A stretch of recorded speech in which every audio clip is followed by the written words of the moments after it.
अस्सलाम वालेकुम दोस्तों, मैं हूं आपके साथ आयशा।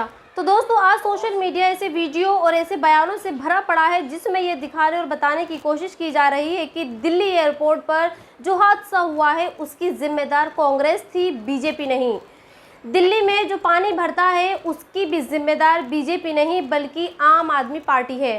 खैर, आज मैं इस पर ज़्यादा कुछ नहीं कहूँगी, लेकिन हाँ, आज मैं आपको दो वीडियो दिखाऊंगी जिससे आप ये आसानी से समझ सकते हैं कि एयरपोर्ट हादसा या फिर देश में कोई और हादसा उसके जिम्मेदार सरकारें नहीं बल्कि हम खुद होते हैं। तो चलिए सबसे पहले उस वीडियो की बात करते हैं जिसे आपको गोदी मीडिया कभी नहीं दिखाएगा और जिसकी चर्चा सोशल मीडिया पर तो बिल्कुल भी नहीं होगी। ये जो भाई साहब हाथ में कागजात लेकर आ रहे हैं, इनके घर पर बुलडोज़र चला है। और जानते हैं, जब इनसे मीडिया ने पूछा कि इनके घर पर बुलडोज़र क्यों चला है तो उसका जवाब हैरान करने वाला था। आज मैं चाहती हूँ कि आप इनके जवाब को गौर से सुने और ख़ास तौर पर वो हिंदू सुने जो मुसलमानों के घरों पर बुलडोज़र चलने से खुश होते हैं और जिन्हें ये लगता है कि चूँकि वो हिंदू हैं, बीजेपी के समर्थक हैं, लिहाजा उनके साथ कभी कुछ गलत नहीं होगा। और ये सच बताएं आपको, ये हम जैसे बीजेपी अंधभक्त की यही सजा होना चाहिए। जो हम थे, जो बीजेपी के अंधभक्त होते हैं, उनकी यही सजा होना चाहिए जो आज हमारे साथ हुआ। इससे आंखें खुलेंगी हमारी और हमारे अंदर से जो अंधभक्ति निकलेगी।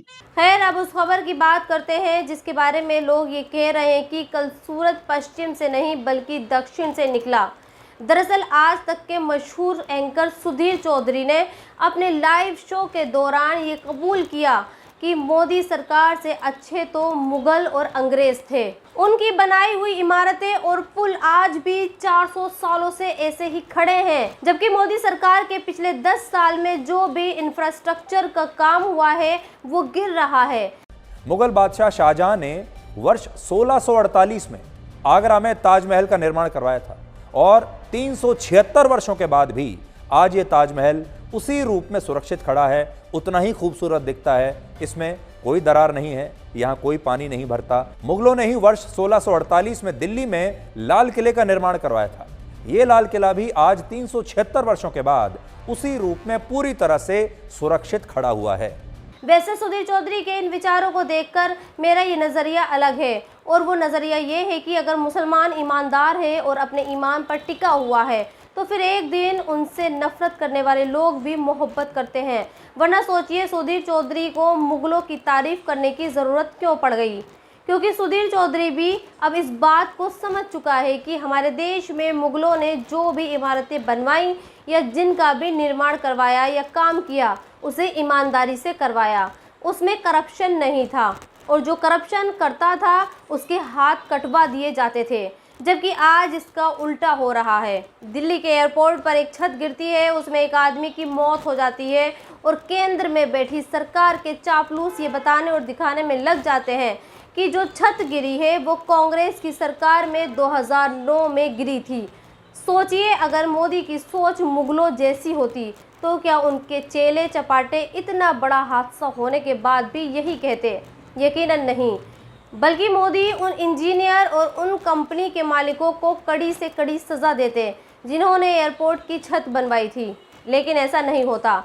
बीजेपी की सरकारें मुगलों की तरह काम करना ही नहीं चाहती हैं, बल्कि ऐसा लगता है कि वो खुद करप्शन करवाना चाहती हैं। वरना सोचिए, अयोध्या में जो मंदिर बना है उस मंदिर में जाने के लिए जो रास्ता बना है वह इस तरह के बड़े बड़े गड्ढे हो चुके हैं। और जानते हैं इन गड्ढों के लिए बीजेपी की सरकार ने क्या किया है?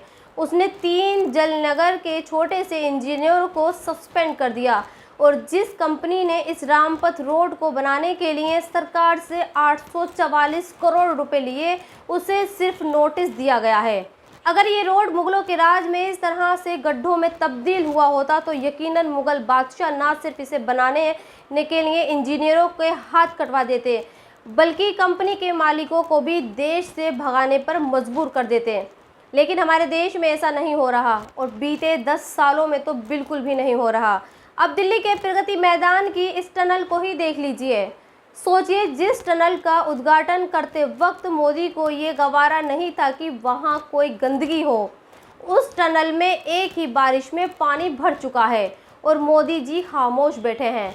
मोदी ने इस टनल के लिए एक ट्वीट भी नहीं किया होगा।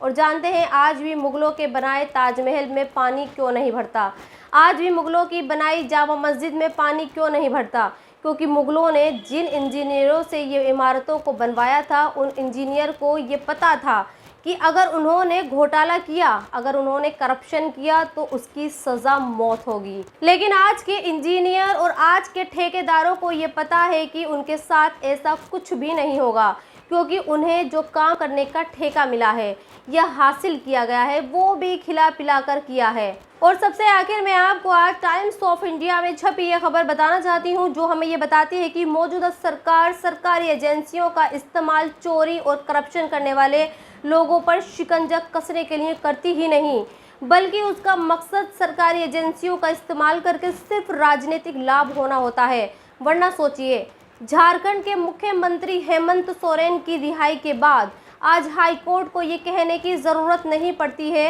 हेमंत सोरेन के खिलाफ ऐसा कोई भी सबूत नहीं है जो ये विश्वास कराए कि वो दोषी है। अब सवाल यहाँ ये पैदा होता है कि हाई कोर्ट की इस टिप्पणी से मुंह किसका काला हुआ है। खैर, आज एक और वीडियो सोशल मीडिया पर खूब वायरल हो रहा है और वो वीडियो आया है पाकिस्तान से। इस वीडियो ने बीजेपी वालों को मिर्ची लगा दी है और बीजेपी से जुड़े लोग और गोदी मीडिया के लोग ये कह रहे हैं कि पाकिस्तान जब हिंदुस्तान में खेलने के लिए आती है तो उसका मकसद क्रिकेट खेलना नहीं बल्कि हिंदुओं को बदनाम करने का होता है। वो यहाँ आकर बीफ खाना चाहते हैं ताकि हिंदुओं का आस्था पर चोट कर सकें। वो यहाँ आकर नमाज़ पढ़ते हैं ताकि ये दिखा सकें कि देखें वो कितने धार्मिक हैं, और वो यहाँ आकर हिंदुओं के नेताओं को भी मजाक उड़ाते हैं। दरअसल वकार यूनुस ने टीवी डिबेट के दौरान ये खुलासा किया है कि कैसे एक बार जब वो हिंदुस्तान में खेलने के लिए गए थे तो शाहिद अफरीदी ने उनके एक बुजुर्ग नेता का हाथ इतना ज़ोर से पकड़ा कि वो टेढ़े हो गए। खैर, इस पर मैं कोई ज़्यादा कमेंट नहीं करूँगी, लेकिन हाँ इतना ज़रूर कहूँगी कि भक्तों को ये लगता है कि पाकिस्तान उनका दुश्मन है, लेकिन इंडिया में क्रिकेट चलाने वाली बीसीसीआई को लगता है कि पाकिस्तान सोने का अंडा देने वाली वो मुर्गी है जो बीसीसीआई की तिजोरियां भरती है। और शायद यही वजह है कि बार बार विरोध करने के बाद भी हर बार बीसीसीआई और आईसीसी मिलकर इंडिया और पाकिस्तान का मैच करवाती हैं ताकि अच्छा खासा पैसा कमा सकें और यहाँ हमारे देश में बैठे फूतिए मूर्ख बनते हैं। तो दोस्तों, आज के इस वीडियो में इतना ही। आप भी अपनी राय कमेंट्स बॉक्स में लिखकर मुझे ज़रूर बताएं और अब तक आपने मेरे चैनल को सब्सक्राइब नहीं किया है तो प्लीज़ सब्सक्राइब ज़रूर कर दें। शुक्रिया।